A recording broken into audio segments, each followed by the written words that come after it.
Beranjak ke teknik lanjutan SEO, kita mulai dari bagaimana mengoptimalkan konten dan meningkatkan visibilitas di hasil pencarian. 1. SEO konten evergreen versus seasonal. Strategi konten SEO yang efektif memadukan dua jenis.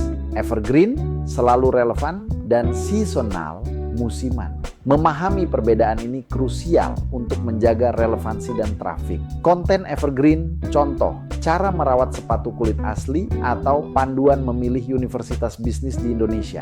Artikel ini terus mendatangkan lalu lintas konsisten selama bertahun-tahun, membangun otoritas dan visibilitas jangka panjang. Konten seasonal, contoh, promo hampers lebaran 2025 atau diskon 11.11 Shopee. Konten ini mengalami lonjakan lalu lintas yang cepat namun relevansinya terbatas pada periode tertentu. Penting untuk disiapkan jauh-jauh hari. Bagi UMKM di Indonesia, kombinasi keduanya sangat penting. Evergreen membangun trafik stabil, seasonal memanfaatkan momentum musiman seperti Ramadan atau Harbolnas. 2. Skema markup, rich snippets. Google kini semakin banyak menampilkan rich snippets, rating bintang, harga produk, FAQ langsung di hasil pencarian.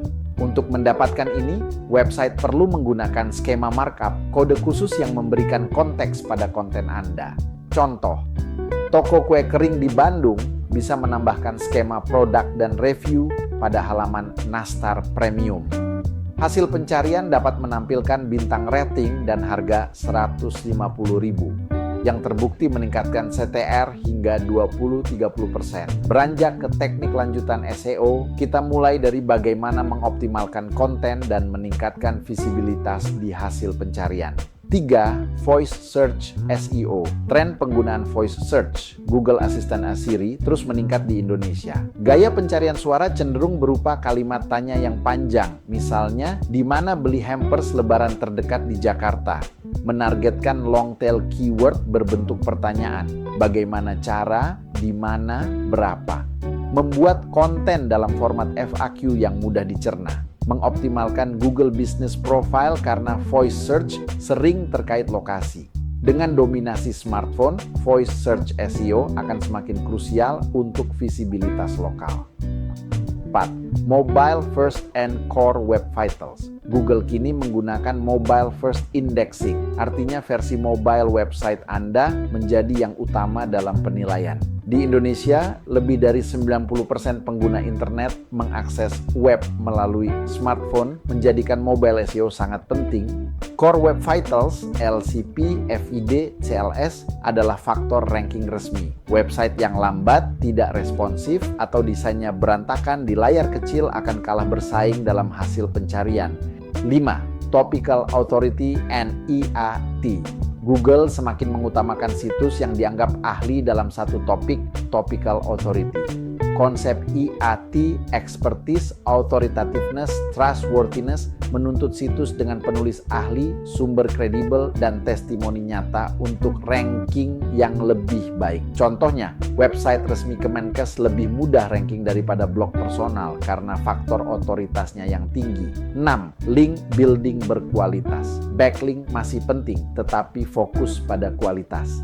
Teknik lanjutan meliputi guest posting di media relevan, digital PR, press release menarik, dan kolaborasi UMKM. Misalnya Hampers Bandung bekerja sama dengan blog pariwisata untuk backlink. Hindari spam link yang sudah tidak efektif. 7. AI and SEO generatif. Dengan uji coba AI Search Generative Experience SGE, Google, masa depan pencarian akan dijawab langsung oleh AI. Agar tetap relevan, website harus menyediakan konten yang benar-benar bermanfaat, bukan sekadar keyword stuffing. Artikel detail dengan tabel harga dan review lebih mungkin dikutip AI Google. Selanjutnya kita masuk ke teknik lanjutan dalam SEM yang dirancang untuk meningkatkan efisiensi dan ketepatan penargetan. Ada dua komponen utama yang perlu dipahami, smart bidding dan audience targeting. Pertama, smart bidding.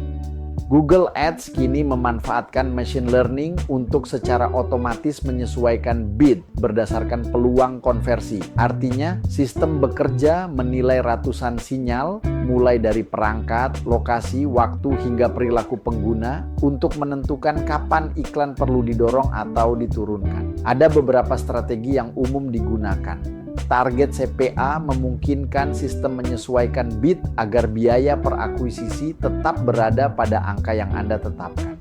Kemudian target ROAS yang mengoptimalkan bid supaya setiap Rp1 yang Anda keluarkan dapat menghasilkan pengembalian berkali-kali lipat. Ini sangat cocok untuk bisnis yang fokus pada profitabilitas.